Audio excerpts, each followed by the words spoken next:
Cuaca cerah hari ini menyebelahi Profesor Madya Dr. Hasbah Salim, penyelidik burung pungut jelapang dari Universiti Sains Malaysia Pulau Pinang.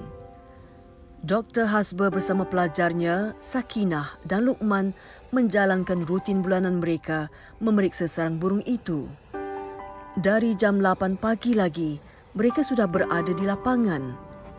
Mereka perlu melawat kira-kira 40 sarang burung pungut jelapang pada hari ini. Burung pungut jelapang dalam bahasa Inggeris disebut vine owl ini telah ditempatkan di kawasan pertanian seperti padi dan sawit.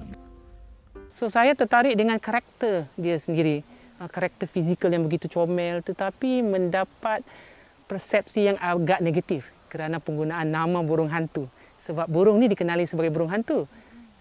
Lokal dia lah, kalau pergi mana-mana pun orang kata burung hantu. Tapi sebab penggunaan hantu tu, dia menjadi ada satu persepsi yang negatif. So bila ada persepsi negatif ni, tetapi orang melihat, oh burung ni jahat, burung ni membawa macam kita kata benda yang tak baik. Tapi sebenarnya dari segi konsep dalam biodiversity, burung ni sangat baik. Ya, dari segi biodiversity dan juga dari segi kawalan perosak tikus, burung ni sangat baik sebab dia membantu kawalan biologi kepada populasi tikus tadi tu. Menariknya, sekumpulan anak burung pungut jelapang telah ditemukan dalam sarang keempat. Usia mereka dianggarkan sekitar 3 hingga 6 minggu. Anak-anak burung dibawa turun untuk pemeriksaan lanjut.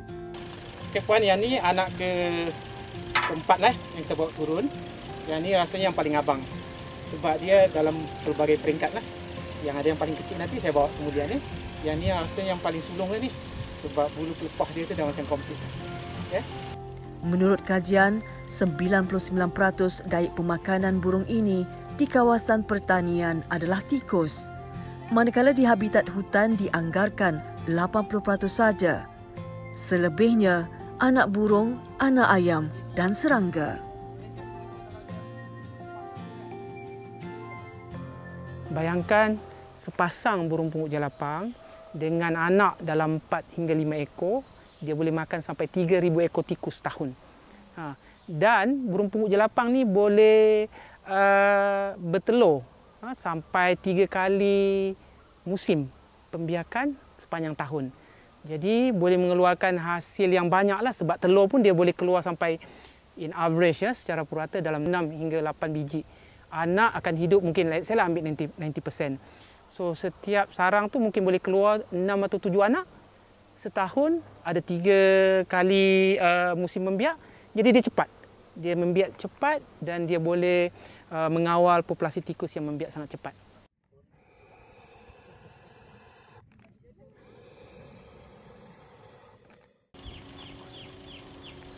Yang ni yang saya kata tadi Puan. Yang ni nampak lagi kecil kan dari segi saiz dan juga bulu pelepah dia tu belum penuh. Jadi ini adik lah. Dia pelbagai saiz ni sebenarnya ialah satu survival strategi. Sebab dia, let's say lah kalau makanan kurang makanan yang kurang biasanya yang abang dengan kakak ni akan survive. Adik ni biasanya akan tidak diberi makan lah. Tidak diberi makan dan mati. Ya. So sebab dia nak make sure ada generation yang survive. Maksudnya parents tu lah. Mak dan ayah kepada burung ni. Yang tu dia punya survival. Tapi let's say lah kalau makanan cukup. Makanan cukup semua akan survive.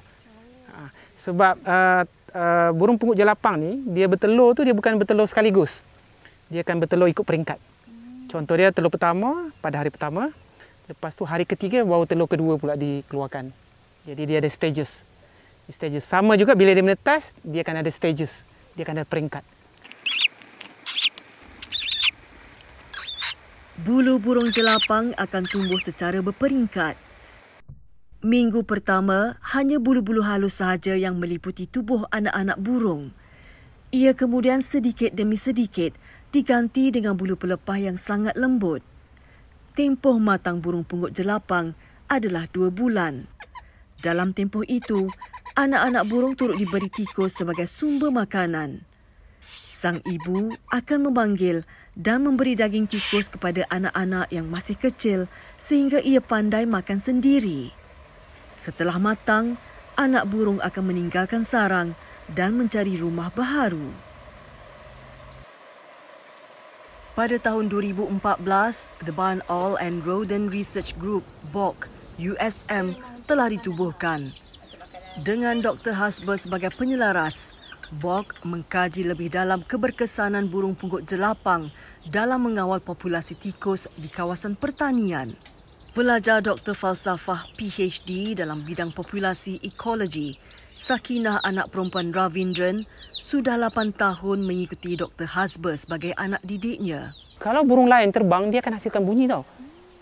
Kalau burung punggut jelapang ni, kalau dia terbang, dia tak ada satu, kita panggil bunyi yang kecil pun dia tak akan hasilkan. Dia sangat senyap. Dan dia boleh hunting ataupun mencari mangsa dalam keadaan yang sangat gelap. Ya, sangat gelap sebab dia mempunyai pendengaran yang sangat-sangat sensitif.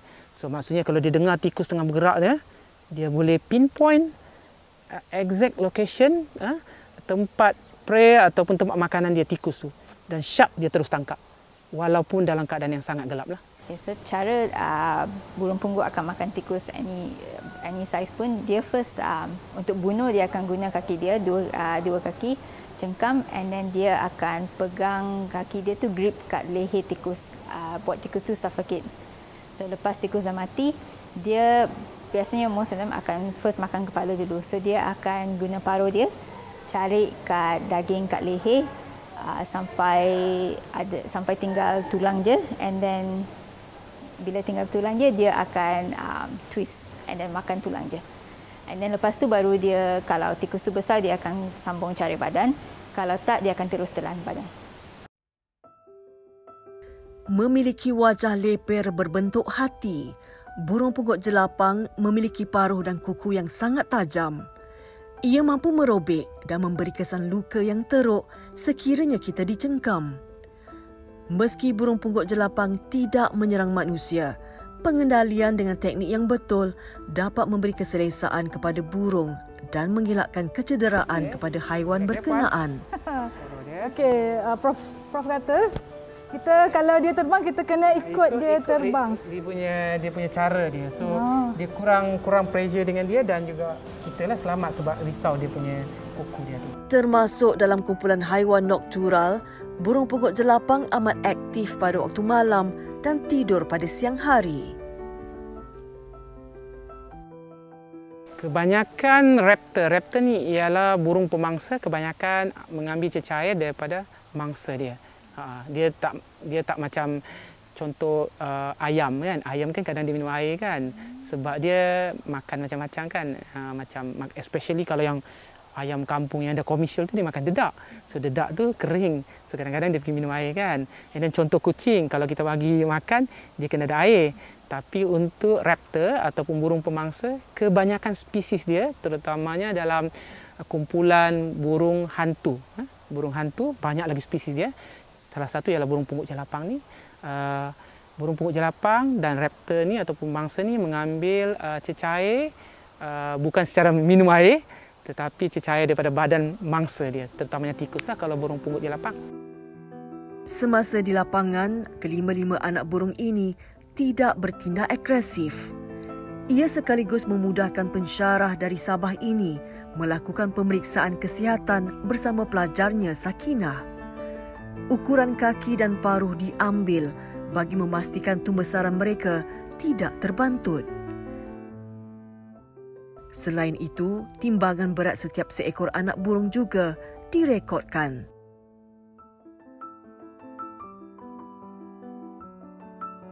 Timbang dan kebiasaan dia, berat dia dalam 420 gram, berat yang normal untuk anak burung dalam peringkat ni lah.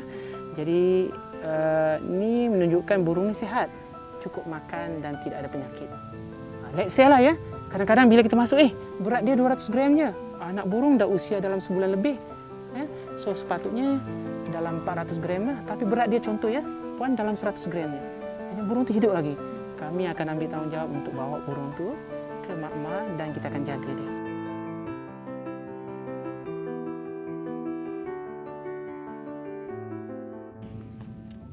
Setelah selesai, anak burung perlu dikembalikan ke dalam sarang. Burung punggut jelapang atau apa-apa spesies burung hantu adalah termaktub di dalam haiwan dilindungi. sebarang aktiviti menangkap, menyimpan dan menjualnya adalah salah di sisi undang-undang. Menurut Dr. Hasber, burung pungguk jelapang boleh bersarang dan tinggal di mana-mana kawasan berhampiran manusia. Dia boleh bertoleransi dengan aktiviti manusia. Maksudnya dalam ladang ni kan macam ni kan, kita dengar macam-macam bunyi.